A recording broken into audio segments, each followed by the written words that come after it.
السلام عليكم ورحمة الله وبركاته.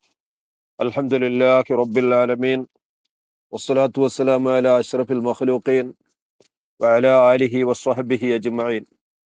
അർഹമുറാഹിമായ അള്ളാഹു നമ്മുടെ അമലുകൾക്കൊക്കെ ധാരാളം പ്രതിഫലം നൽകുമാറാവട്ടെ. സന്തോഷകരമായ അവസ്ഥ നമ്മിലേക്ക് അടുപ്പിക്കുകയും നമ്മെ സന്തോഷത്തിലേക്ക് അടുപ്പിക്കുകയും ചെയ്യട്ടെ. ദുരിതം, ദുഃഖം, ഇങ്ങനെയുള്ള കാര്യങ്ങളെ തൊട്ട് അള്ളാഹു നമ്മെ വളരെ വളരെ വിദൂരത്താക്കി തരട്ടെ. ഇന്ന് വളരെ പ്രധാനപ്പെട്ട ചർച്ചയായിരുന്നു തഹ്വീലുൽ ഖിബലത്ത്. ഖിബല മസ്ജിദുൽ അഖ്സായിൽ നിന്ന് കഅബയിലേക്ക് മാറ്റിയത്. ആ ചർച്ചയിൽ അള്ളാഹു വിരാമം കുറിച്ചുകൊണ്ട് പറഞ്ഞു, ഇനി ഖിയാമത്ത് നാൾ വരെ ഖിബല ഇത് തന്നെയാകുന്നു. ഫവല്ലി വജ്ഹക ശത്റൽ മസ്ജിദുൽ ഹറാം.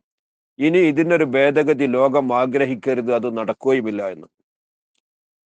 എന്നാൽ ഇപ്പോൾ അള്ളാഹു പറയുന്നത് ഏത് ഭാഗത്തേക്ക് തിരിക്കുന്നു എന്നുള്ളതല്ല, ഇതിന്റെ അസ്ഥിവാരം വിശ്വാസത്തിലാകുന്നു. വിശ്വസിച്ചുകൊണ്ട് തിരിച്ചാലേ അത് സ്വീകാര്യമാവുകയുള്ളൂ. മസ്ജിദുൽ അഖ്സയുടെ ഭാഗത്തേക്ക് തിരിച്ചത് അതൊരു വിശ്വാസത്തിന്റെ അടിസ്ഥാനത്തിലായിരുന്നു. വിശ്വാസികളോട് അള്ളാഹു അന്ന് അങ്ങനെ പറഞ്ഞു, അതിന് വഴിപ്പെട്ടു. ഇപ്പോൾ കഅബാലയത്തിലേക്ക്, മസ്ജിദുൽ ഹറാമിലേക്ക് തിരിക്കാൻ പറഞ്ഞു, അപ്പോൾ അങ്ങോട്ട് തിരിക്കുന്നു, അതും വിശ്വാസത്തിന്റെ അടിസ്ഥാനത്തിലാണ്. ചുരുക്കത്തിൽ തഹ്വീലുൽ ഖിബലയുടെയും അതുപോലുള്ള മറ്റെല്ലാ കാര്യങ്ങളുടെയും അസ്ഥിവാരം അത് വിശ്വാസ പ്രമാണങ്ങളുടെ മേലാകുന്നു. എന്നല്ലാതെ ആ ഭാഗത്തേക്ക് തിരിച്ചതുകൊണ്ടോ ഈ ഭാഗത്തേക്ക് തിരിച്ചതുകൊണ്ടോ അല്ല പുണ്യമുള്ളത്. ഈ വിശ്വാസത്തിൽ അടങ്ങിയതായ തിരിക്കലാകുന്നു. അതാണ് ഇനി പറയാനുള്ളത്. അഊദു ബില്ലാഹി മിനശ് ശൈത്വാനിർ റജീം. ബിസ്മില്ലാഹിർ റഹ്മാനിർ റഹീം. ലൈസൽ ബിർറ അൻ തുവല്ലു വുജൂഹകും ഖിബലൽ മശ്രിഖി വൽ മഗ്രിബ് വലാകിന്നൽ ബിർറ മൻ ആമന ബില്ലാഹി വൽ യൗമിൽ ആഖിരി വൽ മലായികതി വൽ കിതാബി വൻ നബിയ്യീൻ وآتى المال على حبه ذوي القربى واليتامى والمساكين وابن السبيل والسائلين وفي الرقاب وأقام الصلاة وآتى الزكاة والموفون بعهدهم إذا عاهدوا والصابرين في البأساء والضراء وحين البأس أولئك الذين صدقوا وأولئك هم المتقون.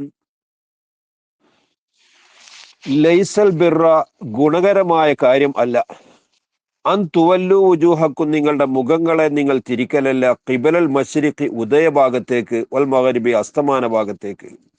അപ്പൊ ഏതെങ്കിലും ഭാഗത്തേക്ക് മുഖം തിരിക്കുന്നു എന്നതല്ല പുണ്യകർമ്മം. പിന്നെ വലാക്കിന്നൽ ബിർറ, പക്ഷേ ഗുണകരമായ കാര്യം, പുണ്യകർമ്മം, മൻ ആമന ബില്ലാഹി അള്ളാഹുവെ കൊണ്ട് വിശ്വസിച്ചവന്റെ ഗുണകരമായ പ്രവർത്തനമാകുന്നു.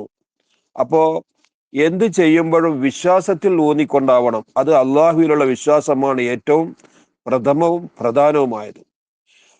മറ്റൊന്ന് വൽ യൗമിൽ ആഖിരി, അന്ത്യനാൾ കൊണ്ട് വിശ്വസിച്ചവന്റെ ഗുണകരമായ പ്രവർത്തനവുമാകുന്നു.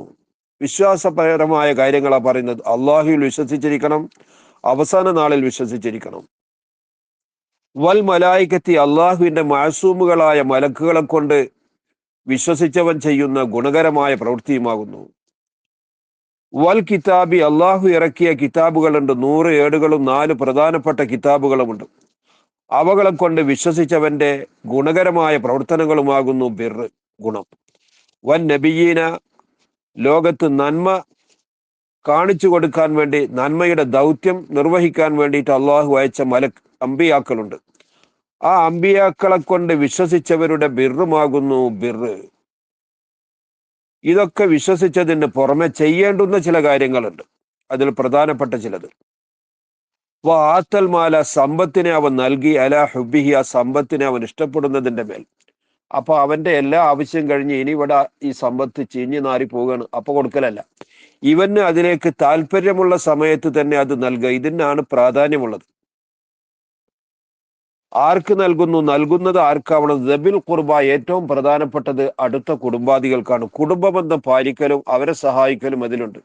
അപ്പൊ പാവപ്പെട്ടവരെ സഹായിക്കുക എന്ന ഗുണവും അതോടുകൂടെ തന്നെ കുടുംബ ബന്ധം നിലനിർത്തുക എന്നുള്ള ഗുണം, ഇരട്ട ഗുണമാണ് അതിലുള്ളത്. വൽ യതാമ, അനാഥകൾക്കും നൽകുന്നു. പാവപ്പെട്ട യത്തീമുകൾക്ക്, യത്തീം എന്ന് പറഞ്ഞാൽ മനുഷ്യരിലെ യത്തീം പിതാവ് നഷ്ടപ്പെട്ട ആളാണ്.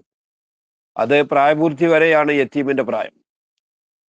മറ്റ് മൃഗങ്ങളിലാണ് യത്തീമെങ്കിൽ ഉമ്മ മരണപ്പെട്ടതിനാ വരെ. പശുവിന്റെ കുട്ടി എത്താല്, അല്ല കുട്ടിയുടെ അമ്മ എത്താൽ അതിനാണ് യത്തീം എന്ന് പറയുന്നത്. ഇത് മനുഷ്യരിൽ ഇങ്ങനെയാണ്. ബാപ്പ നഷ്ടപ്പെട്ടു. കാരണം അധ്വാനിച്ച് കുഞ്ഞിന്റെ കാര്യങ്ങളൊക്കെ നടത്തി കൊടുക്ക ബാപ്പയാണല്ലോ. ആ ബാപ്പ മരണപ്പെട്ട കുട്ടിക്കാണ് യത്തീം എന്ന് പറയുന്നത്. വൽ മസാക്കീന, അഗതികൾക്കും ഗതിയില്ലാത്തവർക്കും നൽകി. അവർക്ക് അധ്വാനിച്ച് കൊണ്ടു കൊടുക്കാൻ ആരുമില്ല. കുടുംബത്തിൽ ആളുകളെ കണ്ടെന്ന് മറ്റല്ല, ജോലി ഉള്ളവരില്ല, അല്ലെങ്കിൽ കിട്ടുന്ന ജോലിക്ക് ഒന്നുമില്ല, അല്ലെങ്കിലോ ജോലി ചെയ്യാൻ ശേഷിയുള്ളവരല്ല. ഇങ്ങനെയൊക്കെ ദരിദ്രന്മാരായി മാറുമല്ലോ.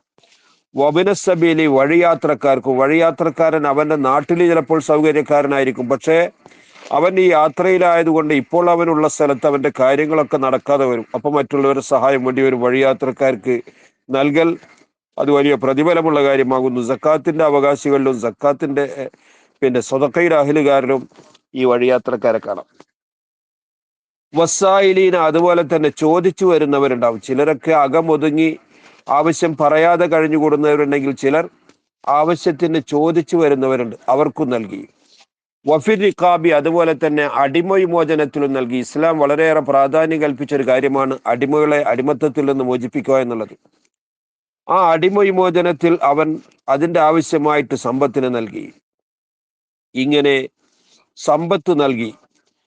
അഖാമസ്വലാത്ത, നിസ്കരിച്ചു എന്നല്ല, നിസ്കാരത്തെ നിലനിർത്തി. നിസ്കരിക്കൽ അവന്റെ ശീലമാക്കി മാറ്റി. അഫ്ദലുൽ ഇബാദാത്തിൽ ബദനിയത്തി കുല്ലിഹസ്വല എന്നല്ലേ മനുഷ്യൻ ചെയ്യുന്ന ഇബാദത്തുകളിലെ ഏറ്റവും പ്രധാനപ്പെട്ടത് ശരീരം കൊണ്ടെടുക്കുന്ന നിസ്കാരമാണ്. വാത്ത സക്കാത്ത, സക്കാത്ത് കൊടുക്കുകയും ചെയ്തു, നിർബന്ധ ദാനത്തെ കൊടുക്കുകയും ചെയ്തു.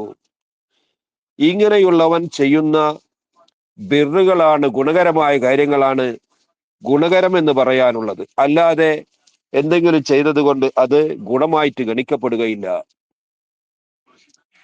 ഇതുപോലെ തന്നെ വൽ മൂഫൂന ബി അഹിദിഹിം, ചെയ്ത കരാറ് കൊണ്ട് പാലിക്കുന്നവരാകുന്നു. ഇത് ആഹദു, ഒരു കരാറ് ചെയ്താൽ അത് പാലിക്കണം. എന്തുകൊണ്ടെന്നാൽ ഇവന്റെ ഈ കരാറിന്റെ അടിസ്ഥാനത്തിൽ മറ്റാൾ ചിലതൊക്കെ പ്രതീക്ഷിക്കും. അവസാനം അത് ലംഘിച്ചാൽ അവനുണ്ടാകുന്ന ബുദ്ധിമുട്ട് കുറച്ചൊന്നുമല്ലല്ലോ, അവന്റെയും അവന്റെ നട്ടലിനെയും അത് പൊട്ടിക്കും. അപ്പൊ അതുകൊണ്ട് കരാറ് ചെയ്താൽ അത് പാലിച്ചിരിക്കണം.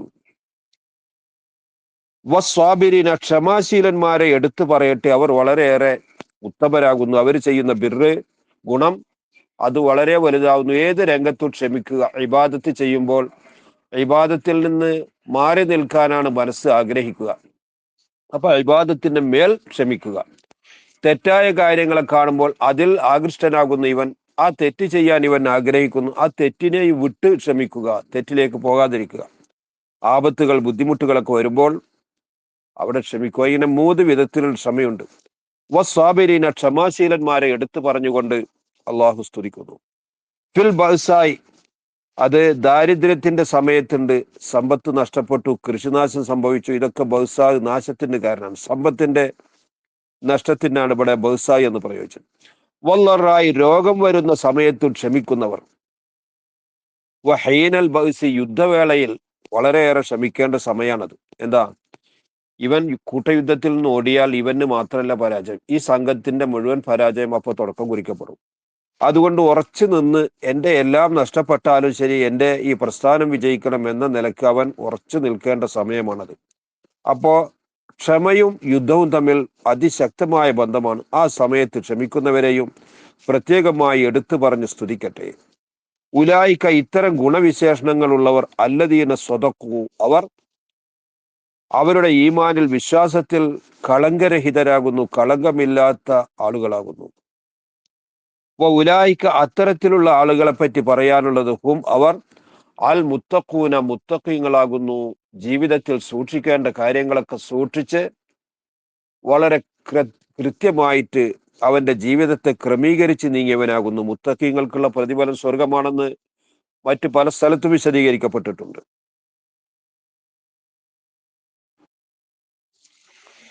ഇങ്ങനെ ക്ഷമിക്കാൻ വേണ്ടിയിട്ടുള്ള ആഹ്വാനം ചെയ്തു. എന്നാലും ചിലപ്പോഴൊക്കെ ക്ഷമിക്കാതെ മനുഷ്യനിൽ നിന്ന് ചില കുറ്റകൃത്യങ്ങളൊക്കെ സംഭവിക്കാറുണ്ട്. ആ കുറ്റകൃത്യങ്ങളിൽ വളരെ വലുതും ചെറുതൊക്കെ സംഭവിക്കാറുണ്ട്. അതിനെക്കുറിച്ച് യാ അയ്യുഹല്ലദീന ആമനൂ കുത്തിബ അലൈക്കുമുൽ ഖിസാസു ഫിൽ ഖത്ല الحر بالحر والعبد بالعبد والأنثى بالأنثى فمن عفي له من أخيه شيء فاتباع بالمعروف وأداء إليه بإحسان ذلك تخفيف من ربكم ورحمة فمن اعتدى بعد ذلك فله عذاب أليم യാ അയ്യുഹല്ലദീന ആമനു, ഓ സത്യവിശ്വാസികളായ വിഭാഗമേ, കുത്തിബ അലൈക്കും, നിങ്ങളുടെ മേൽ നിയമമാക്കപ്പെട്ടിരിക്കുന്നു, അൽ ഖിസാസു, പ്രതികാരം ചെയ്യൽ, ഫിൽ ഖത്ല, കൊല ചെയ്യപ്പെട്ടവരിൽ. അപ്പൊ നിങ്ങളിൽപ്പെട്ട ഒരാളെ മറ്റൊരുത്തൻ കൊന്നാൽ അതിന് പകരത്തിൽ കൊല്ലാനുള്ള ഒരു നിയമം ഇതാ കൊണ്ടുവരപ്പെട്ടിരിക്കുന്നു. ഖിസാസ് എന്ന് പറഞ്ഞാൽ പ്രതികാരം, പകരം കൊല്ലൽ. അൽ ഹുറു, സ്വതന്ത്രനായ മനുഷ്യനെ കൊല ചെയ്യപ്പെടും, ബിൽ ഹുരി, സ്വതന്ത്രന് പകരത്തിൽ. വൽ അബ്ദു, അടിമയെ കൊല ചെയ്യപ്പെടും, ബിൽ അബ്ദി, അബ്ദിനെ കൊന്ന, അടിമയെ കൊന്ന കാരണം കൊണ്ട്. വൽ ഉൻസ, സ്ത്രീയെ കൊല ചെയ്യപ്പെടും, ബിൽ ഉൻസ, സ്ത്രീയെ കൊല ചെയ്യപ്പെട്ട കാരണം കൊണ്ട്. ഒരു അടിമയെ കൊന്നത് കൊണ്ട് ഒരു ഉടമയെ കൊല ചെയ്യപ്പെടുകയില്ല. അടിമ എന്ന് പറയുന്നത് ഒരു സ്വത്താണ്. ആ സ്വത്ത് നഷ്ടപ്പെടുത്തി എന്നേ പറയാൻ പറ്റൂ. അതിന് പകരത്തിൽ വലിയ സംഖ്യ വാങ്ങലുണ്ട്. ഒരു ഹുറാണ്, ഒരു സ്വതന്ത്രനായ മനുഷ്യൻ ഒരു സ്വതന്ത്രനെ കൊന്നാൽ അതിന്റെ പകരത്തിൽ കൊലയുണ്ട്. ഒരു അബ്ദ്, ഒരു അടിമ മറ്റൊരു അടിമയെ കൊന്നാൽ അതിന്റെ പകരത്തിലും കൊലയുണ്ട്. വൽ ഉൻസ, ഒരു സ്ത്രീയെ കൊല ചെയ്യപ്പെടുമ്പോൾ ഉൻസ, സ്ത്രീയെ കൊല ചെയ്തതിന് പകരത്തിൽ. പക്ഷെ ഈ കൊലൊക്കെ കണ്ടവരെ കണ്ട് വിട്ടതല്ല. പിന്നെ ഒരു ഭരണകൂടം, ഒരു കോർട്ടൊക്കെ ഉണ്ടാവും. അവിടുത്തെ വിചാരണയും തീരുമാനമൊക്കെ കഴിഞ്ഞതിന് ശേഷം അത് നടപ്പാക്കാനുള്ള അധികാരവും ഒക്കെ ഉണ്ട്. അത് ഇവർക്ക് നൽകുക, നീ പോയിട്ട് കൊല്ല്, അതനുസരിച്ചേ ചെയ്യാൻ പറ്റൂ എന്നല്ലാതെ ഇവൻ കൊന്നു എന്ന് കേൾക്കുമ്പോൾ തന്നെ വാളെടുത്തിട്ട് ഓടാൻ പറ്റില്ല. ഫമൻ നുഫിയ ലഹു, ഇനി ഒരുത്തന്നെ വിട്ടുവീഴ്ച ചെയ്യപ്പെട്ടു, മിൻ അഖീഹി, അവന്റെ സഹോദരന്റെ ഭാഗത്തിൽ നിന്ന് ഷൈഉൻ, ഒരു കാര്യത്തെ. അതായത് ഒരുത്തൻ മറ്റൊരുത്തനെ കൊല ചെയ്തു. അപ്പൊ ഈ കുടുംബത്തിൽപ്പെട്ടവന് ആ കുടുംബത്തിൽപ്പെട്ട അവനെ കൊല ചെയ്യാനുള്ള അധികാരമുണ്ട്. അവര് തമ്മിൽ സംസാരിച്ചു, അങ്ങനെ സന്ധി, എങ്ങനെ, ഞങ്ങൾ ഇത്ര തരാം, അതിന്റെ പകരത്തിൽ വിട്ടുവീഴ്ച ചെയ്യണം. ഒരുപക്ഷെ അങ്ങനെ ആയിരിക്കും. അല്ലെങ്കിലോ ഏതായാലും അവനിൽ നിന്ന് സംഭവിച്ചല്ലോ, ഇനി സംഭവിക്കാതിരിക്കട്ടെ, ഇനി ഒരു കൊലവിടെ വേണ്ട എന്ന നിലയ്ക്ക് ഇവർ ചിലപ്പോൾ വെറുതെ ചെയ്തു എന്ന് വരും. ഇങ്ങനെ രണ്ട് നിലക്കുമുണ്ട്. അങ്ങനെ ഒരു വിട്ടുവീഴ്ച ചെയ്താൽ ഫത്തിബാമ്പിൽ മാറൂഫി, അപ്പോൾ അറിയപ്പെട്ട നന്മയോട് പിന്തുടരണം. എന്താ, ഇപ്പോ തീരുമാനത്തിലെത്തിയ കാര്യം ഉണ്ടല്ലോ, അത് നടപ്പാക്കുക. അതാണ് ഇപ്പോൾ അവിടുത്തെ മാറൂഫ്, അറിയപ്പെട്ട കാര്യം. എങ്ങനെയാണോ കരാറ് വ്യവസ്ഥ ഉണ്ടായത് അതിനോട് തുടരണം. വാദാഹുനിലേഹി, ഈ കൊല ചെയ്യപ്പെട്ട ആളിലേക്ക് തന്നെ, അയാളുടെ കുടുംബത്തിലേക്ക്, ബിഹ്സാനിൻ, ഗുണകരമായ രൂപത്തിൽ അതിനെ വീട്ടപ്പെടണം. ഇത്ര സംഖ്യ തന്നുകൊണ്ടാണ് ഈ വിട്ടുവീഴ്ച ഉണ്ടായത്, തരാമെന്ന് പറഞ്ഞുകൊണ്ടാണ്.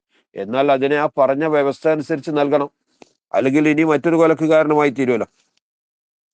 ലാലിക്ക, ഇങ്ങനൊരു ഇളവ് അനുവദിച്ചത് തഖ്ഫീഫും മിർ റബ്ബിക്കും, നിങ്ങളുടെ റബ്ബിന്റെ ഭാഗത്തിൽ നിന്നുള്ള ലഘൂകരണമാകുന്നു. അല്ലെങ്കിൽ കൊലക്ക് പകരം കൊല എന്നൊരു ഒറ്റ നിയമം മാത്രമാണെങ്കിൽ അത് വലിയൊരു വിഷമമായി തീരുമായിരുന്നു. ഇപ്പോൾ ഇങ്ങനെ ഒരു പരിഹാരം നൽകിയല്ലോ, അത് അള്ളാഹുവിന്റെ ഭാഗത്തിൽ നിന്നുള്ള ഒരു ലഘൂകരണമാകുന്നു.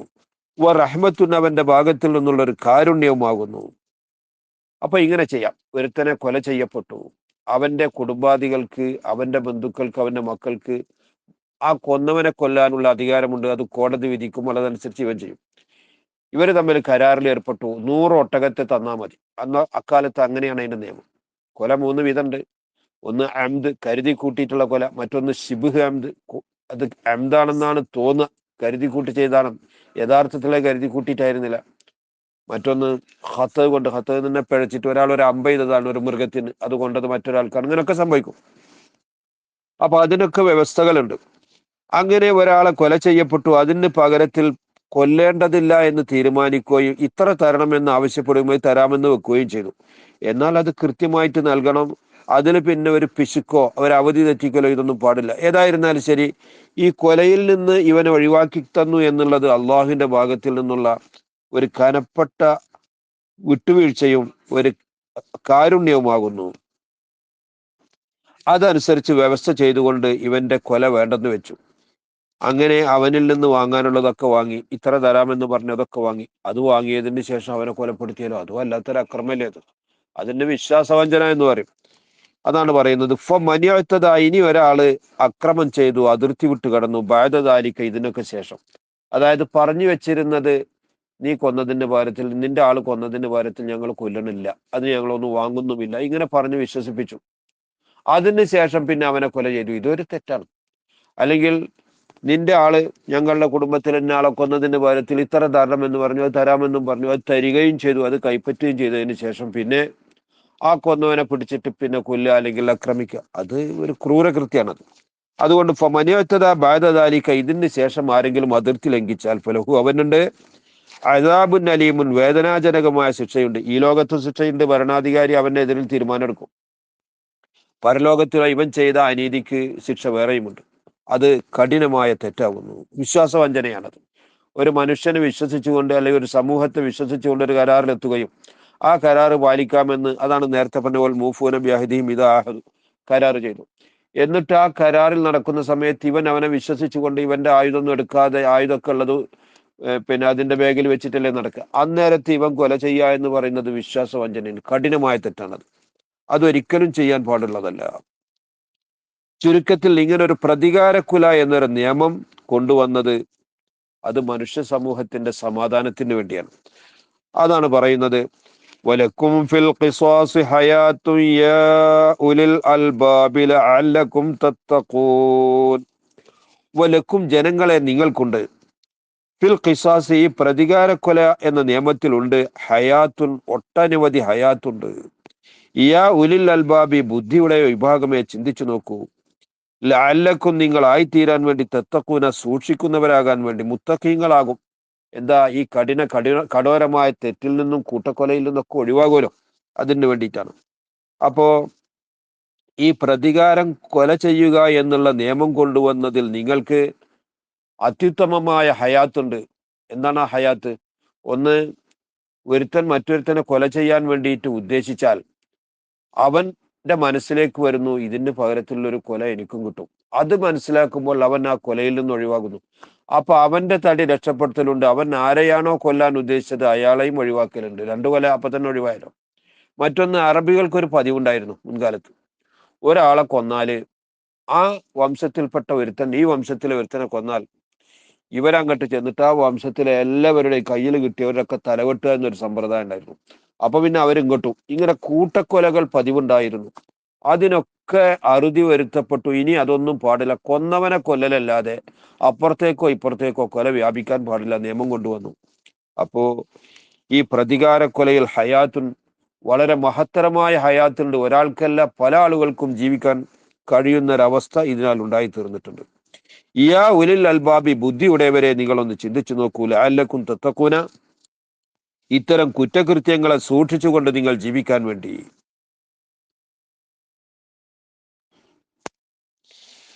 കുത്തിബ അലൈക്കും ഇദാ ഹളറ അഹദകുമുൽ മൗതു ഇൻ തറക ഖൈറനിൽ വസിയ്യതു ലിൽ വാലിദൈനി വൽ അഖ്റബീന ബിൽ മഅറൂഫ് ഹഖ്ഖൻ അലൽ മുത്തഖീൻ. കുത്തിബ അലൈക്കും, നിങ്ങളുടെ മേലുള്ള മറ്റൊരു നിയമം, നിങ്ങളുടെ മേൽ നിയമമാക്കപ്പെട്ടിരിക്കുന്നു.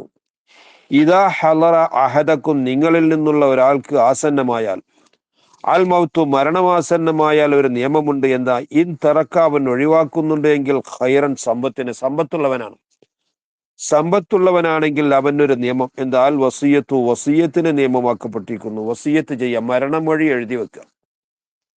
ആർക്കൊക്കെ? ലിൽ വാലിദൈനി, മാതാപിതാക്കൾക്ക്. അവന്റെ മാതാപിതാക്കൾ ജീവിച്ചിരിക്കുന്നുണ്ട്, അവർക്ക് സ്വത്തിൽ, ഇവന്റെ സ്വത്തിൽ ഒരു ഓഹരി എഴുതി വെക്കുക.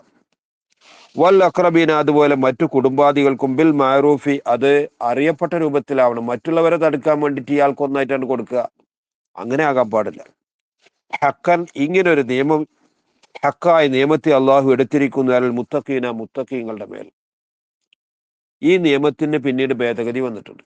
അതായത് ഫറായില് എന്നൊരു നിയമമുണ്ട്. ഫറായില് എന്ന് പറഞ്ഞാൽ മരണപ്പെട്ട ആൾക്കാർക്ക് ഓരോരുത്തർക്കും അർഹിക്കുന്ന ഓഹരിയുടെ ഒരു കണക്കുണ്ട്. ഒരാൾ മരണപ്പെട്ടു, ആ മരണപ്പെട്ട ആൾക്ക് ഒരു മകൻ മാത്രമാണുള്ളത്, എന്നാൽ മുഴുവൻ സ്വത്തും അവനുള്ളതാണ്. ആൺമക്കൾ മാത്രമാണുള്ളത്, എന്നാൽ മുഴുവൻ സ്വത്തും അവർക്കുള്ളതാണ്. പെൺമക്കൾ മാത്രമാണുള്ളത്, എന്നാൽ ഒരു പെണ്ണാണെങ്കിൽ അവൾക്ക് പകുതിയാണ്, ഇവന്റെ സ്വത്തിൽ നിന്ന് പകുതിയാണ്. ഒന്നിലധികം പെൺമക്കൾ ഉണ്ടെങ്കിൽ ഇവന്റെ സ്വത്തിന്റെ മൂന്നിൽ 2 ഓഹരി അവർക്കുള്ളതാണ്. അവരോടുകൂടി ഒരു സഹോദരൻ ഉണ്ടെങ്കിൽ ആണിൽ പകുതി പെണ്ണിന്. ഇങ്ങനെയാണ്. ഭാര്യയ്ക്ക് സ്വത്തുണ്ട്, ഭർത്താവ് മരിച്ചാൽ ആ ഭർത്താവിന് മക്കളില്ലെങ്കിൽ ഭാര്യയ്ക്ക് 4/1 കിട്ടും. മക്കളുള്ള ഭർത്താവാണ് മരിച്ചതെങ്കിൽ ഈ ഭാര്യയ്ക്ക് 8/1 കിട്ടും. ഭാര്യയാണ് മരിച്ചതെങ്കിൽ ഈ ഭർത്താവിന് കിട്ടുന്നത്, മരിച്ച ഭാര്യയ്ക്ക് മക്കളില്ലെങ്കിൽ പകുതി കിട്ടും.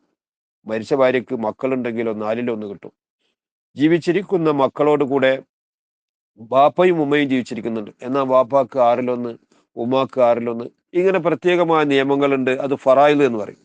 ആ നിയമം വരുന്നതിന്റെ മുമ്പുള്ളൊരു നിയമമായിരുന്നു ഈ വസിയത്ത്. അതാണ് ഇപ്പോൾ പറയുന്നത്. ഇതിന് ഭേദഗതി വന്നിട്ടുണ്ട്. കുത്തിബ അലൈക്കും, നിങ്ങളുടെ മേലെ നിയമമാക്കപ്പെട്ടിരിക്കുന്നു, ഇദാ ഹലറ അഹദക്കും, നിങ്ങളിൽ നിന്നുള്ള ഒരാൾക്കാൽ മൗത്തു, മരണമാസന്നമായാൽ, ഇദാ തറക്ക ഖൈറൻ, അവൻ സമ്പത്തിന് ഒഴിവാക്കുന്നുണ്ട്. സമ്പന്നനാണെങ്കിലല്ലേ മറ്റു പിന്നെന്താ വസിയത്തിന് കടലാസിൽ ഉണ്ടാവുമല്ലോ. അൽ വസിയത്തു, വസിയത്ത് നിയമമാക്കപ്പെട്ടിരിക്കുന്നു. ലിൽ വാലിദൈനി, മാതാപിതാക്കൾക്കും, അൽ അക്രബീന, കുടുംബാദികൾക്കും, ബിൽ മാറൂഫി, അത് അറിയപ്പെട്ട രൂപത്തിലാവണം. മറ്റൊരാൾക്ക് ശല്യമായിട്ടാവരുത്. അവനെ തടുക്കാൻ വേണ്ടിയിട്ട് എല്ലാം കൂടിയിട്ട് ഇവനെ എഴുതി വെക്കുക, അതല്ല. ഹക്കൻ അൽ മുത്തഖീന, മുത്തഖീങ്ങളുടെ മേൽ നല്ല ഒരു നിയമമാണ് അള്ളാഹു ഈ പാസ്സാക്കിയിട്ടുള്ളത്. ഫമൻ ബദ്ദലഹു ബഅദമാ സമിഅഹു ഫഇന്നമാ ഇസ്മുഹു അലല്ലദീന യുബദ്ദിലൂന ഇന്നല്ലാഹ സമീഉൻ അലീം. ഫമൻ ബദ്ദലഹു, ഇതിനെ ഒരാൾ ഭേദഗതി ചെയ്തു, ബഅദമാ സമിഅഹു, അതിനെ കേട്ടതിന് ശേഷം. അപ്പൊ വസിയത്ത് എഴുതാതിരിക്കുന്ന ആള് ഇതൊക്കെ കേട്ടിട്ട് കടലാസിൽ എഴുതിയത് വേറെ എന്താണ്ടാണ്.